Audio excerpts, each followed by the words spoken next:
This is the truth of the case!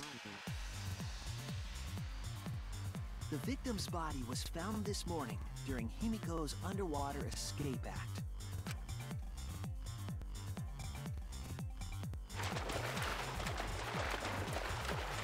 When we saw the piranhas in the tank, we thought that Himiko's escape failed.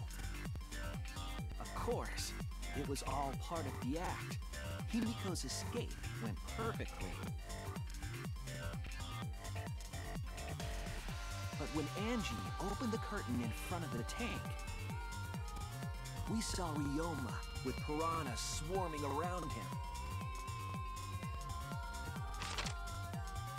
Before any of us could react, the piranhas devoured Ryoma's body. And all that was left were his bones and the handcuffs he was wearing. That horrifying sight was the finishing touch on the culprit's own twisted magic trick.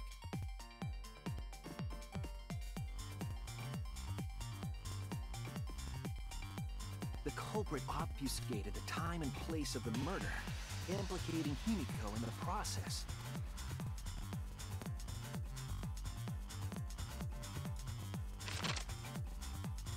In truth, the crime began last night, around 8:55 p.m. While preparing for the show in the gym, the culprit had a chance to be alone.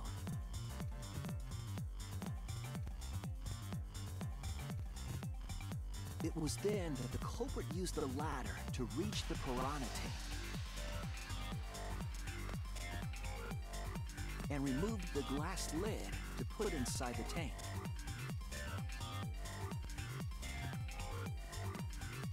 They used it as a partition to force the piranhas to one side of the tank.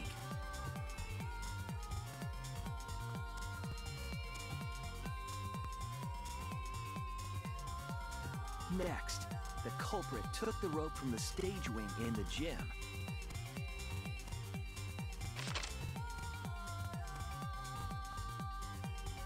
And used the ladder once more, this time to climb up to the gym's window.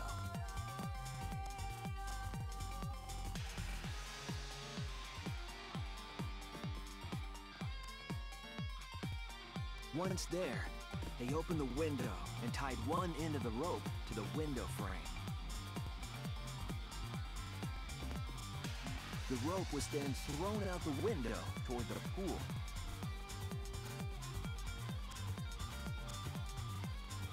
These preparations were key for the culprit's elaborate plan.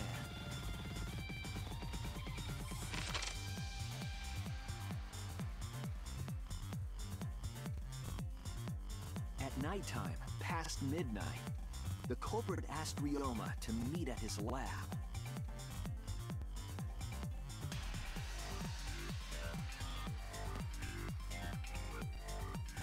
All the pieces were in place. The culprit was ready to murder.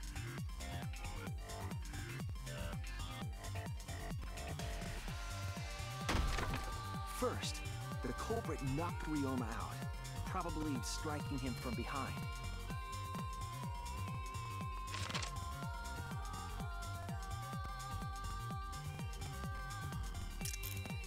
Then, they put the handcuffs from the shower room on Ryoma's wrists.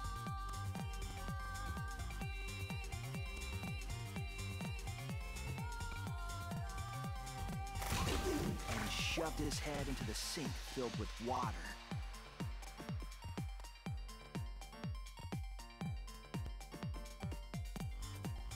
From the water and the pain of drowning, Ryoma should have woken up and struggled.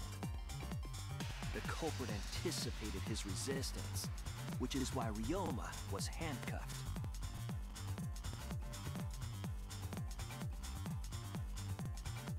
The struggle left scrapes on the cuffs and sink, but in the end, Ryoma succumbed.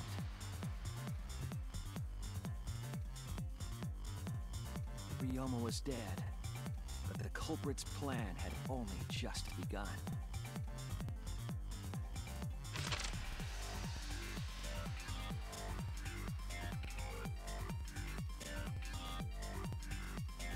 They removed the cable from the tennis net and hung it from the window facing the pool.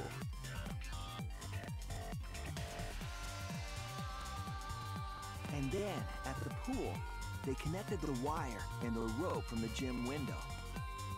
They returned to the lab after picking up one last thing.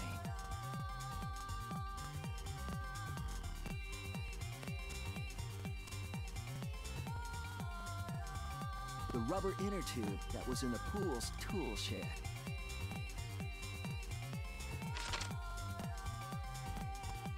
Once back in the lab, the culprit pulled the cable, bringing up the rope.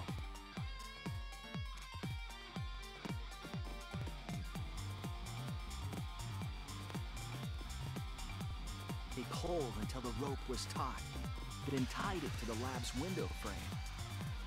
And thus, the gym and the lab windows were connected by a single rope. After making a hanger of sorts with another length of rope tied to the inner tube, they hung the inner tube on the rope connecting the windows.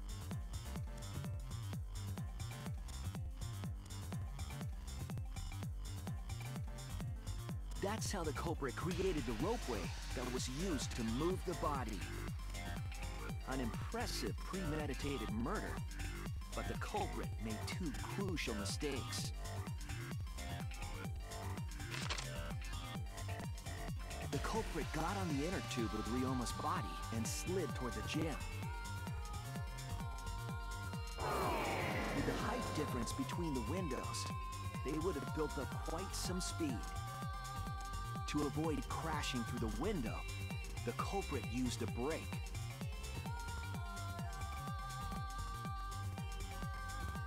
They used their own hand to grip the rope and slow down. That would have caused significant rope burn had the culprit not been wearing gloves.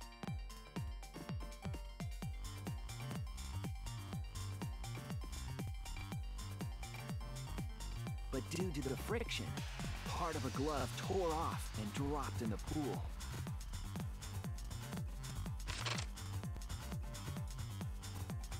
Regardless, the culprit reached the window and put Ryoma's body into the piranha tank.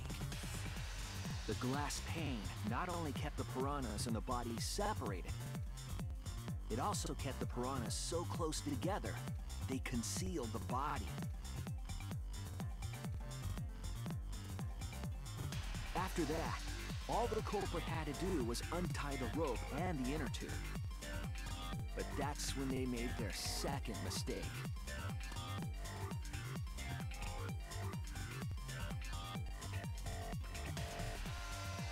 One end of the rope came loose, and the inner tube dropped into the pool.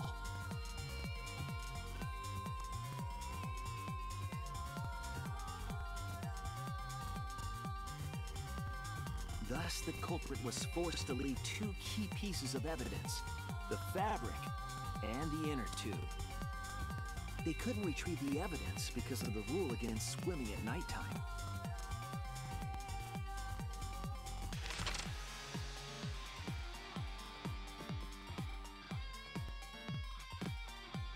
And that's the whole story. Am I wrong, Kirumi Tojo? The ultimate maid?